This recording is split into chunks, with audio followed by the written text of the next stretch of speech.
PV. Anwar എം.എൽ.എക്ക് തോക്ക് licence നിരസിക്കാൻ രണ്ട് കാരണങ്ങളുണ്ടെന്ന് ജില്ലാ കളക്ടർ വി.ആർ. വിനോദ്. അപേക്ഷയോടൊപ്പം തോക്ക് ഉപയോഗിക്കാൻ പരിശീലനം ലഭിച്ച സർട്ടിഫിക്കറ്റ് ഹാജരാക്കിയിട്ടില്ല.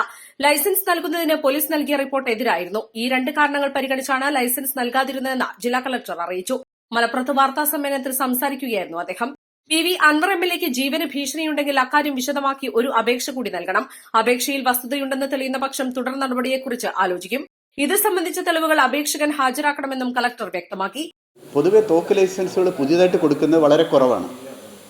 തോക്ക് ലൈസൻസിൻ്റെ കൂടുതലായിട്ട് കൊടുക്കുന്നത് പോലീസ് പൊതുവെ പ്രോത്സാഹിപ്പിക്കുന്നില്ല. വളരെ അടിയന്തരമായ സാഹചര്യങ്ങളിൽ മാത്രമാണ് പുതിയ തോക്ക് ലൈസൻസ് കൊടുക്കുന്നത്.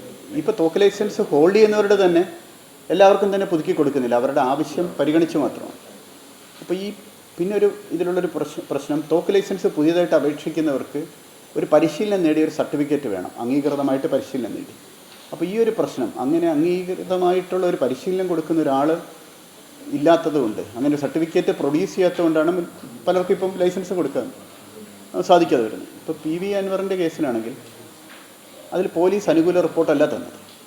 ചില സാഹചര്യങ്ങളിൽ പോലീസിൻ്റെ റിപ്പോർട്ട് പരിഗണിക്കാതെ ജില്ലാ കളക്ടർക്ക് തീരുമാനമെടുക്കാം. പക്ഷേ ഇതിൽ വളരെ സ്പെസിഫിക്കായിട്ട് ലൈസൻസ് കൊടുക്കാൻ പാടില്ലെന്നും ഇൻസ്റ്റൻസസ് അദ്ദേഹം ഇൻവോൾവ് ചെയ്ത പല ക്രൈം കേസുകളും വിശദീകരമാക്കിയ ഒരു റിപ്പോർട്ടാണ് പോലീസ് റിപ്പോർട്ട്. അപ്പോൾ ഈ രണ്ട് കാരണങ്ങൾ കൊണ്ടാണ് കൊടുക്കാത്തത്. ഒരു കാരണം തോക്ക് ലൈസൻസുള്ള പരിശീലനം നേടിയിട്ടില്ല. രണ്ടാമത്തെ കാര്യം പോലീസ് അനുകൂല റിപ്പോർട്ടല്ല തന്നത്.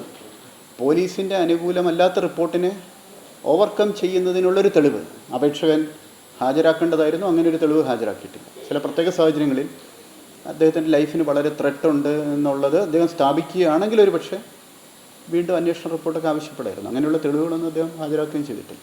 നിലവിൽ തോക്കുകൾക്ക് ലൈസൻസ് നൽകുന്നത് പൊതുവെ നിരുത്സാഹപ്പെടുത്തുകയാണ് പതിവ്. ലൈസൻസ് പുതുക്കാൻ എത്തുന്നവർക്ക് പോലും പലപ്പോഴും പുതുക്കി നൽകാറില്ല. സുരക്ഷാ പ്രശ്നങ്ങൾ മുൻനിർത്തിയാണ് ഇക്കാര്യത്തിൽ നടപടി സ്വീകരിക്കാറുള്ളതെന്നും ജില്ലാ കളക്ടർ അറിയിച്ചു. East live, Malappuram.